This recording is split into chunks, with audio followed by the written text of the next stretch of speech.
Hello, everyone. I'm Pierre and I did my fellowship with Virgin Media.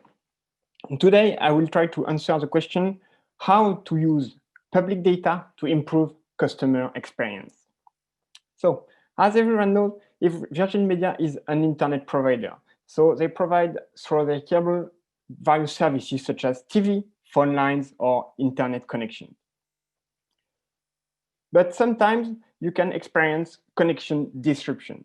And I'm sure all of you already experienced this kind of pages, and it's really frustrating. And especially right now when plenty of people have to work from home, when you lose connection, it literally frees your working day. And some of these people decide sometimes to voice their frustration online publicly on social media, and especially on Twitter. But where does this issue come from? Sometimes the issue comes from directly the house of the customer. They can, for example, forget to plug something or turn on something. But some other time, it comes from the hardware from the internet provider. And in this situation, it involves a lot of customers in the same area. And that's what we're going to try to identify. And to do that, we're going to treat a lot of tweets with machine learning. So what can we extract from tweets? The first thing we're going to extract is a location, if they mention one in the text. And the second important information is going to be the topic, the reason of the tweets. So first, the location. We're going to try to identify if there is a name of a city, a district, an area, anything like that. And from the name, we're going to transform it to a GPS coordinates. That's called geocoding, and everyone knows what is it. It's basically what Google Maps does.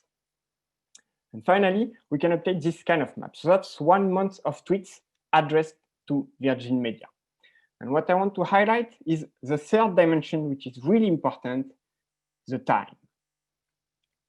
So now that we have all of these tweets, we have to sort them and understand their content.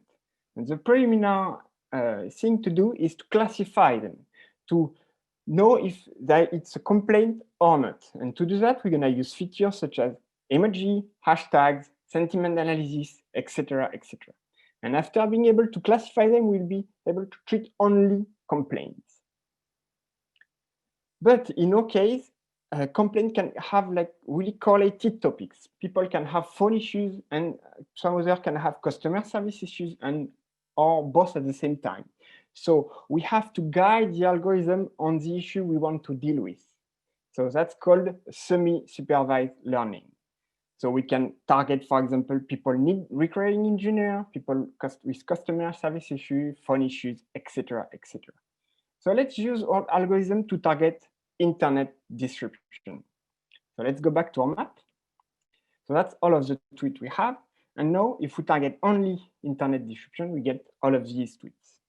And from that, we're going to try to identify where we have a really huge number of tweets, so in the same place in the country and at the same time. So that's called clustering method, and here is an example in green.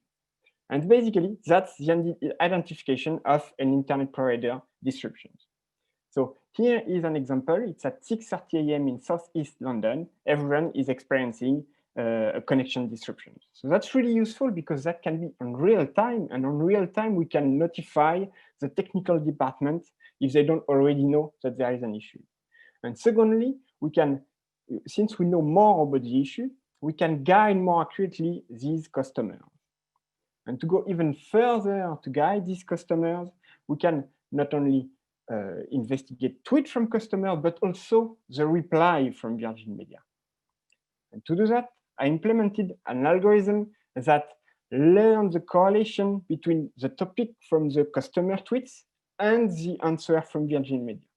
And after learning all of these correlations, I will be able to guide customer service to tell them what to answer to the customer tweets. So I'm going to show you an example. So here is a tweet from John. The first thing is to identify the topic of the tweet. So here is basically that he wants to talk to the customer service.